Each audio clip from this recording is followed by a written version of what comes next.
ഇന്ന് ചെറിയൊരു make over ആട്ടോ. മേക്ക് ഓവർ എന്നൊന്നും പറയാനൊന്നുമില്ല.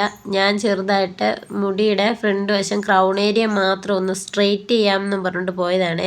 ഞങ്ങൾ ബാങ്കിലൊരാവശ്യത്തിന് പോയതാണ്. അപ്പോൾ അവിടെ കുറച്ച് സമയം എടുക്കുമെന്ന് പറഞ്ഞു കഴിഞ്ഞപ്പോഴത്തേക്ക് ഞാനിത് കുറേ നാളായിട്ട് ചെയ്യണം എന്ന് വിചാരിച്ചുകൊണ്ടിരുന്നതാണ്.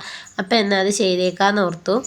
സാധാരണ നോർമലായിട്ട് ഞാൻ തന്നെയാണ് എൻ്റെ മുടിയുടെ ലെങ്ത്ത് കുറയ്ക്കുന്നതും അതുപോലെ തന്നെ സ്ട്രെയിറ്റ് ചെയ്യുന്നതും ഒക്കെ ഞാൻ തന്നെയാണ്.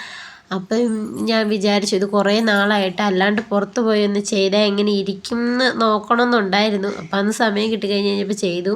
അപ്പോൾ അച്ചാച്ചൻ വന്നിട്ടുണ്ടായിരുന്നു കേട്ടോ. അപ്പോൾ എന്നോട് പറഞ്ഞു, നീ ഒരു കാര്യം ചെയ്യുക, അല്ലാതെ മുടി ഫുള്ള് ഇതാക്കിക്കോളാൻ പറഞ്ഞു, മുടി ഫുള്ള് സ്ട്രെയിറ്റ് ചെയ്തോളാൻ പറഞ്ഞു.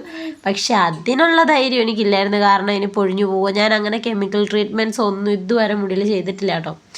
അപ്പോൾ അതുകൊണ്ട് എനിക്ക് പേടിയായിരുന്നു. ഇതിപ്പോൾ ഫ്രണ്ട് വശത്തെ ക്രൗൺ ഏരിയ മാത്രമായി കഴിയുമ്പോഴത്തേക്കും പെട്ടെന്ന് ലെങ്ത്ത് വെക്കുന്നതായത് കാരണം അങ്ങനെ അങ്ങ് കുഴപ്പം വരികയില്ലെന്ന് ഓർത്തുകൊണ്ടാണ് പോയത്. അപ്പോൾ എൻ്റെ ഒരു കസിൻ തന്നെ കേട്ടോ അവിടെ നിൽക്കുന്നത്. അപ്പോൾ പുള്ളിയുടെ സ്വന്തം സലൂണാണ്. അപ്പോൾ അത് കാരണം ഞങ്ങളിങ്ങനെ ഒരുപാട് വല്ലപ്പോഴും ഒക്കെ കാണുന്നത് കാരണം അത്യാവശ്യം സംസാരിച്ച് സമയം പോയതൊന്നും അറിഞ്ഞില്ല കേട്ടോ. ഒരു അരമണിക്കൂർ ആദ്യമേ ഇതുപോലെ ചെയ്തിട്ടിരുത്തി.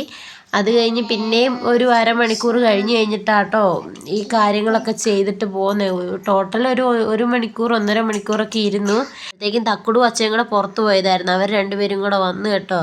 അപ്പോൾ അതേണ്ട കണ്ടോ അച്ചാച്ചയുടെ എൻ്റർടൈൻമെൻറ്റ് നോക്കിക്കുക. കുറച്ച് നേരം അവിടെ ഇരുന്ന് പുള്ളി ബോറടിച്ച് ശരിക്കും. അപ്പോൾ തക്കുടൂന് മേടിച്ച് JCB ഒക്കെ ഓടിച്ച് കളിച്ചുകൊണ്ടിരിക്കും കേട്ടോ. അപ്പം അതിൻ്റെ ഇടയ്ക്ക് ഒരു തവണ അവരത് ചെക്ക് ചെയ്ത് കഴിഞ്ഞപ്പോഴത്തേക്കും അരമണിക്കൂർ കഴിഞ്ഞ് കഴിഞ്ഞപ്പോഴത്തേക്കും അത് അത്യാവശ്യം സെറ്റായി. അപ്പോഴത്തേക്കും പുള്ളി വാഷ് ചെയ്തിട്ട് അത് ഒന്നും കൂടെ ഇത് കൂടെ ഡ്രൈ ചെയ്ത് സ്ട്രെയിറ്റ് ചെയ്ത് തന്നു. ഇനിയും ഇരിക്കണം കേട്ടോ അരമണിക്കൂറും കൂടെ. അതെനിക്ക് അറിയത്തില്ലായിരുന്നു. അപ്പോൾ ഞാൻ ഓർത്ത് ഇത് സെറ്റായതായിരിക്കും, പോകാമല്ലോ, അരമണിക്കൂർ കഴിഞ്ഞപ്പോഴത്തേക്കും പോകാമല്ലോ എന്നൊക്കെ വിചാരിച്ചുകൊണ്ടിരുന്ന് കഴിഞ്ഞപ്പോഴത്തേക്കും പുള്ളി പറഞ്ഞു ഇനി ഒരു ക്രീമും കൂടെ അപ്ലൈ ചെയ്തിട്ട് പിന്നെ അരമണിക്കൂറും കൂടെ ഇരുന്നിട്ട് ഒന്നും കൂടെ സ്ട്രെയിറ്റ് ചെയ്താലേ അത് സെറ്റാവുള്ളൂ എന്ന് പറഞ്ഞു.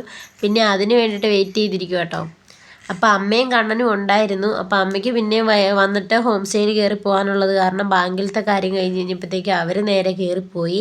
പിന്നെ അച്ചാച്ചൻ ഞാനും പെണ്ണും കൂടെ ആയിരുന്നു കേട്ടോ അവിടെ ഇരിപ്പ്. അപ്പം പിന്നെ ഇതിന് വേറെ ഞാൻ ചെയ്തിട്ടില്ലാത്ത കാരണം ഇത്രയും ടൈം എടുക്കുമെന്നൊന്നും എനിക്ക് അറിയത്തില്ലായിരുന്നു കേട്ടോ. അപ്പോൾ അതിൻ്റെ ഒരു ഇതുണ്ടായിരുന്നു. അപ്പം ഞാൻ ചോദിച്ചു എൻ്റെ മുടി ഫുള്ള് ചെയ്യണമെന്നുണ്ടെങ്കിൽ അപ്പോൾ എത്ര നേരം എടുക്കും എന്നൊക്കെ ചോദിച്ചു കഴിഞ്ഞപ്പോഴത്തേക്കും പറഞ്ഞാൽ അത്യാവശ്യം ലെങ്ത് ഉള്ളത് കാരണം രാവിലെ വന്നു കഴിഞ്ഞിട്ടുണ്ടെങ്കിൽ വൈകുന്നേരം ആയിരിക്കും കേട്ടോ പോക്ക് നടക്കുകയുള്ളൂ, അത്യാവശ്യം സമയം എടുക്കുമെന്ന് പറഞ്ഞു.